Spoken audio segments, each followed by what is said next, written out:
बच्चा बच्चा जानता है, पूरे मुल्क के जो जज्बात हैं वो इमरान खान के साथ हैं। इलेक्शन के बाद कुछ सूरत हाल बदलती हुई नज़र आएगी, कुछ लोगों को थोड़ा बहुत रिलीफ मिलता हुआ नज़र आएगा। इन्वेस्टमेंट अगर बहुत सारे अच्छे हालात हो जाए ना तो फिर तो हर कोई इन्वेस्ट करना शुरू कर देता है। तो जब कोई ऐसा इंटरनेशनली प्रेशर आ गया तो फिर इमरान खान निकल के वापस जो है वो वज़ीर आज़म बन जाएगा।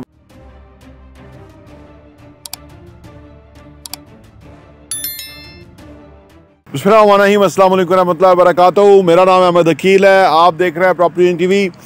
पाकिस्तान में इलेक्शन की गहमा गहमी क्रिएट की जा रही है। पाकिस्तान के हुकूमत चलाने वालों के पास कोई ऑप्शन ही नहीं बचा, तमाम ऑप्शन उनकी फ़ेल हो गई हैं और अब वो इलेक्शन की ऑप्शन लेके आए हैं। इस तरह के जो बेसिकली गद्दार हैं पीटीआई के, उनको आगे करके और वो कोई उनसे कोई इलेक्शन जीत के उनको खड़ा करना चाहते हैं। ये वो गंदे किरदार हैं कि जिनके ऊपर लोगों का बिल्कुल कोई यकीन नहीं है। उनके जलसों में लोग उनको बुरा भला कह रहे हैं और घरों में और ड्राइंग रूम में उनके बारे में क्या है। इंतहाई गंदे गलीज लोग, करप्ट तरीन लोग हैं। इनके सारे राज इस्टेब्लिशमेंट के पास थे, इस वजह से इन्होंने इमरान खान को छोड़ा और इन्होंने लूटमार की होगी, इनके पास करप्शन होंगी, इसलिए इन्होंने इमरान खान को छोड़ा। तो जिसने इमरान खान को छोड़ा उसकी सियासत ख़त्म है। पाकिस्तान की पूरी आवाम ये चीख चीख के कह रही है, जाने तो जाने गुल ही ना जाने, बाग तो सारा जाने है। लेकिन झूठे सच्चे लूले लंगड़े इलेक्शन के बाद मार्केट की सूरत हाल क्या होगी, रियल एस्टेट किस तरह से चलेगा, आइए बात करते हैं।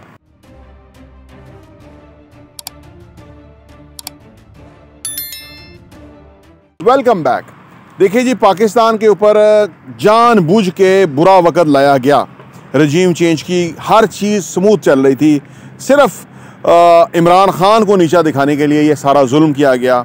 और बच्चा बच्चा जानता है, पूरे मुल्क के जो जज्बात हैं वो इमरान खान के साथ हैं। लेकिन अब हुकूमत, मुल्क जो चलाने वाले थे उनसे चल नहीं रहा मुल्क, क्योंकि आसिफ जरदारी ने अगले दिन प्रेस कॉन्फ्रेंस करके कहा कि 15 से 20 अरब डॉलर का मुल्क को नुकसान हुआ है इस सारे चक्कर में, और वो खुद करने वाला था। लेकिन जब उसका बारी नहीं आई ना तो उसे पता कि मेरा कोई चांस नहीं है, तो अब वो बोल रहा है कि 15 से 20 अरब डॉलर का पाकिस्तान को नुकसान पहुंचाया जनरल बाजवा ने। लेकिन ये अब अल्लाह है, ये अपने मुंह से बातें कर रहे हैं और बता रहे हैं। लेकिन रियल एस्टेट में किसी तरह से सूरत हाल चलती हुई नज़र आ रही है। जबकि ये इलेक्शन वगैरह हो जाएंगे, ये कोई इंसेंटिव लोगों को ऑफ़र करेंगे। देखिए, अंदर से तो लोग बुरी तरह इनसे खफा हैं, लेकिन लोगों ने भी कारोबार करना है, लोगों ने भी रोटी कमानी है, रोज़ी कमानी है। तो वो उन्होंने इनको किसी ना, अगर ये कुछ भी करते हैं, चलना तो इनसे कुछ नहीं है, जो हमें साबित हो चुका हुआ है। क्योंकि अब इन्होंने मज़ीद फिर अवाम पर टैक्स लगाना है, तो जो झूठी लूली लंगड़ी सियासी लोग होंगे, लोगों ने उनके मुँह पर कालख मलनी है। तो बेसिकली जो उनको लाने वाले हैं उनके मुँह पर कालख हुई ना, जब लोग एक्सेप्ट ही नहीं कर रहे। लेकिन इन्होंने झूठा सच्चा ड्रामा रचा के इलेक्शन करा देने हैं। अच्छा, इलेक्शन के बाद कुछ सूरत हाल बदलती हुई नज़र आएगी, कुछ लोगों को थोड़ा बहुत रिलीफ मिलता हुआ नज़र आएगा, झूठा सच्चा जो भी है। और यही हो रहा है 75 सालों से। अच्छा, अब उसके बाद अगर लोगों ने एक्सेप्ट कर लिया थोड़ा बहुत, जिस तरह से भी है, और ये जो हुकूमत, मतलब एक जैली जो फ्रॉड हुकूमत है, धोखाधड़ी से जो फ्रॉडियों की हुकूमत बन गई, फिर भी लोगों ने तो देखें, लोग तो जले भुने हैं, उन्होंने काम कारोबार करते रहना है, अंदर से वो इनके ख़िलाफ़ हैं। वो जो एक वक्त आना है उसके ऊपर वो जो मुखालफतें निकलनी है जब भी होगा। लेकिन एक बात क्लियर है कि पाकिस्तान के अंदर इस बुरे तरीन सूरत हाल के अंदर आज भी अच्छी जगह पे कोई चीज़ है तो वो बिक रही है, उसका कस्टमर है। वर्स्ट तरीन सूरत हाल के अंदर भी चीज़ें ख़रीदो फरोख्त हो रही हैं। तो सोचिए, अगर झूठे सच्चे इलेक्शन हो गए तो थोड़ी सूरत हाल बेहतर हो जाएगी।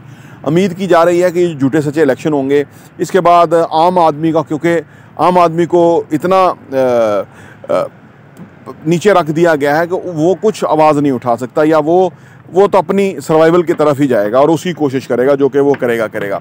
हाँ, अलबत्ता जो इनके ये जो आ रहे हैं चोर सियासतदान, इनके हवारी जो हैं वो कुछ पैसा वैसा निकालेंगे, क्योंकि इनके जो नीचे हवारी हैं उनके पास बहुत हराम का पैसा है, उल्टा सीधा वो निकालेंगे। वो निकाल के वो फिर रियल स्टेट में एक आगे पीछे वो करेंगे, तो उससे एक सूरत हाल थोड़ी बहुत बेहतरी की तरफ जाएगी। लेकिन जितनी वर्स्ट सूरत हाल अभी है, थोड़ी भी इससे बेहतर होगी तो और बेहतर हालात हो जाएंगे। ख़ास तौर पे उन लोगों ने जिन्होंने इन्वेस्ट कर लिया है उनको फ़ायदा पहुँचेगा ही पहुँचेगा। ऑलरेडी हम तो क्योंकि जेन्युइन असासों में काम करते हैं, ऑलरेडी उनको फ़ायदा है जो कि जेन्युइन असासे ख़रीद रहे हैं। लेकिन जब कोई हालात थोड़े बहुत बेहतर हुए तो फिर जो हराम का पैसा है जो बेसमेंट से निकलेगा, तो फिर और हालात कुछ बेहतर होने का चांस है। इसलिए तो आने वाले टाइम में हालात कुछ बदलते हुए और बेहतर होते हुए नज़र आते हैं।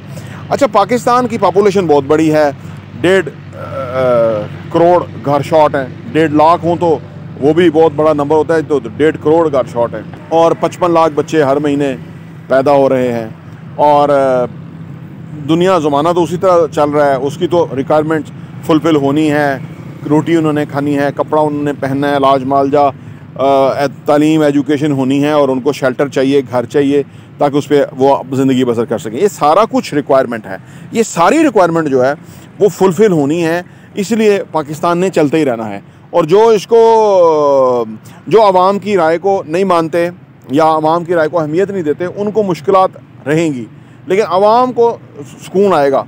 आवाम को आने वाले टाइम में बदस्तूर सुकून आएगा, क्योंकि आने वाले टाइम में मुझे लगता है कि इमरान को अखबार रख के इलेक्शन हो जाएंगे, और उसके बाद 2-3 महीनों के बाद फिर इमरान को ज़िमनी किसी इलेक्शन के अंदर खड़ा कर दिया जाएगा। जब उसका मामला क्लियर हो गया तो वो फिर मेन स्ट्रीम उसमें आ जाएगा। कहा यह जा रहा है कि इमरान को कभी नहीं निकालेंगे, वो सियासत में कभी नहीं आएगा। यही बात नवाज शरीफ के बारे में कही जा रही थी, तो अब पाँव पकड़ के नवाज शरीफ को लाया जा रहा है। तो नवाज शरीफ की क्रेडिबिलिटी और इमरान खान की क्रेडिबिलिटी में ज़मीन आसमान का फ़र्क है। तो इसलिए समझ ये आती है कि ये इलेक्शन 2 होंगे, एक अभी हो जाएंगे और उसके बाद एक असल इलेक्शन होंगे, जिसके अंदर जब क्योंकि वो ज़रूरत पेश आ जाएगी मुल्क चलने की। देखिए ये जो है ना यूके है जी, यूनाइटेड किंगडम, जब ये हिंदुस्तान में मुसल्लत से, तो इनको जंग लग गई थी जर्मनी के साथ, तो इनको हिंदुस्तानियों की ज़रूरत पड़ गई थी। और इनके चर्चिल के ऊपर इतना प्रेशर था, तो बस उसके बाद जो दूसरे है उनमें भी प्रेशर था, बिलाखिर उनको ये तसल्लुत ख़त्म करना पड़ा। तो जब कोई ऐसा इंटरनेशनली प्रेशर आ गया, तो फिर इमरान खान निकल के वापस जो है वो वज़ीर-ए-आज़म बन जाएगा, वापस जो है वो सूरत-ए-हाल बदल जाएगी, और ये मंजर जो है वो हट जाएगा। ये साल 6 महीने 2 साल 1.5 साल जो भी है, जितना भी लगेगा, आप देख लीजिएगा, ये होगा। और ये होए बगैर ये मुल्क चल ही नहीं सकता। बहरहाल पाकिस्तान में रिक्वायरमेंट बहुत है इन्वेस्टमेंट की, पैसे, घर चाहिए लोगों को, अपार्टमेंट चाहिए, शॉप्स चाहिए, ऑफिसेज चाहिए। 25 करोड़ की आबादी है, बहुत बड़ा मुल्क है, और उसमें लोगों की ज़रूरियात हैं और वो रहेंगी, और उस वजह से ये मुल्क इसी तरह चलता रहेगा।